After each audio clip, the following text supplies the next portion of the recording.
Business Mathematics, Annuity and Compound Interest. Hi, Assalamualaikum. My name is Seremban binti Rahim. I am from class AM120-1B and my metric number is 20246515558. Assalamualaikum. My name is Aliyana binti Tanzinaza. I am from class AM1201B. My matrix number is 2024236524. Hi, my name is Muhammad Rahimi Abdul Razak. My matrix number is 2024648722.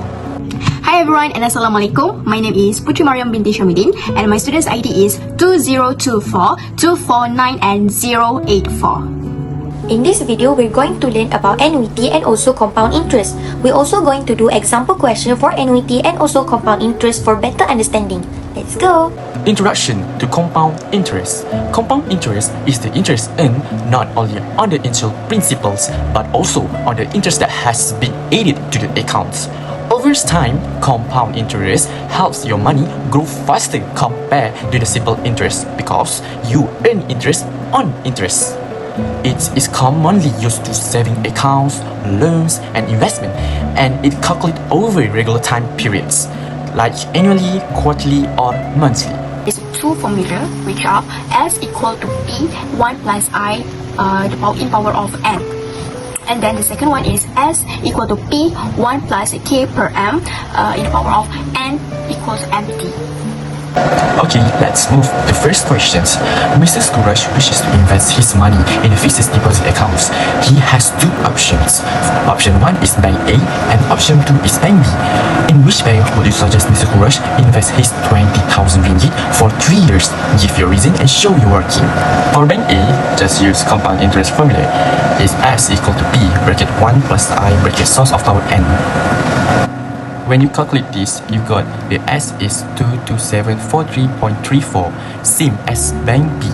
Bank B used the formula of compound interest and you got S is RM23003.33.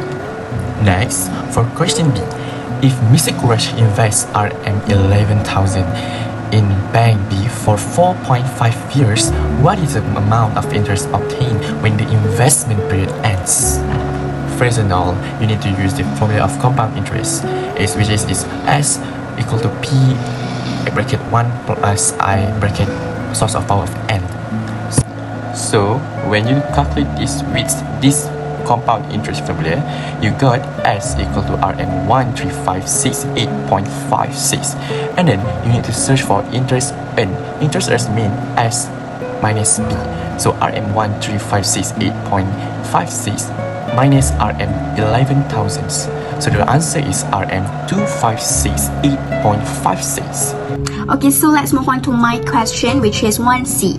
Alright, Mr. Courage wants to have 18,000 ringgit Malaysia in 5 years and 6 months. So he's investing in Bank A, which likely offers a fixed interest rate. So you need to calculate how much money he should start with, the principal amount, to reach 18,000 ringgit Malaysia at the end of the investment period. So the solution is you can use the formula, basic formula, which is P equals to FV per 1 plus R in the power of T. So P equals to 80,000 ringgit per 1 plus 0.043 per 6 in the power of 6 times 5.5. 5.5 is stand for 5 years 6 months. So you have to convert 5 years 6 months to 5.5 years. So you got the answer, which is 14,000 ringgit 14,220 ringgit Malaysia. Okay, the last question for part A, which is 1D, is wait a minute. Mr. Courage has 18,000 ringgit Malaysia to invest in Bank B. So his target is to accumulate 50,500 ringgit Malaysia. So you need to find out how long it will take in years for his investment to grow to that amount. So the formula is the same. FV equals to P times 1 plus R in the power of T. Yeah, exactly. So you can use is T, small t equals to log. You have to use log. In the bracket 5,500 per 18,000, and you divide to 3 point log 1 plus 0.047 per 3. So you got 22.12 years. 22.12 years is the duration of years that he need to investment to grow to that amount in the bank B. So exactly, that's all for me. Next, we're going to talk about annuity. An annuity is a series of equal payments made at regular intervals over time. It can be used for things like savings, pensions, or loan payments. Payments can be made either at the beginning or end of each period. Annuities are useful for planning long-term financial goals, such as retirement. They can provide a steady income stream or be used to calculate future or present values. Now let's moving on to the formula of annuity. So first is future values. Future value is about saving, for example ASB and even insurance. While second is present values. It's all about loan, for example car loan and even house loan. As you can see from the slide, that is the formula of future values and also present values. So what is R, I and N? So R equals to periodic payment, I equals to periodic interest rate, and N equals to number of payment. So that is the formula of future values and also present values of annuity. The third formula is for the interest earned, which is I equal to S minus NR. S is for the future value of annuity, N is for the number of payments, and R is for the periodic payments. And the last formula of annuity is interest paid. Interest paid formula is I equals to NR minus A. R is periodic payment, N is number of payment, and A equals to present value of annuity. Moving on to part B, question 1A. The question has asked us to find the monthly payment. We're going to use the annuity formula, which is A equal to R 1 minus 1 plus I negative N over I. A equal to 252,000, I equal to 0.048 over 12, N equal to 25 years multiplied by 12 months, which we will get 300. And then we're going to substitute the values into the formula, and we will get R, the monthly payment, which is 1,443.95 cents. The third formula is for the interest earned, which is I equal to S minus NR. S is for the future value of annuity, N is for the number of payments, and R is for the periodic payments. For question B, we are asked to find the amount that needs to be paid. We're going to use the formula A equal to R 1 minus 1 plus I negative N over I. Firstly, we need to find the N, which we will need to subtract 300 and 288, which we will get 12. R equal to 1,443.95 cents. I equal to 0.048 over 12. And then we're just going to need to substitute the values onto the formula, which we will get 16,885.70 cents. Now let's moving on to part B, question 2A. So from this question, we need to do two things only, which is monthly payment and also total interest charge.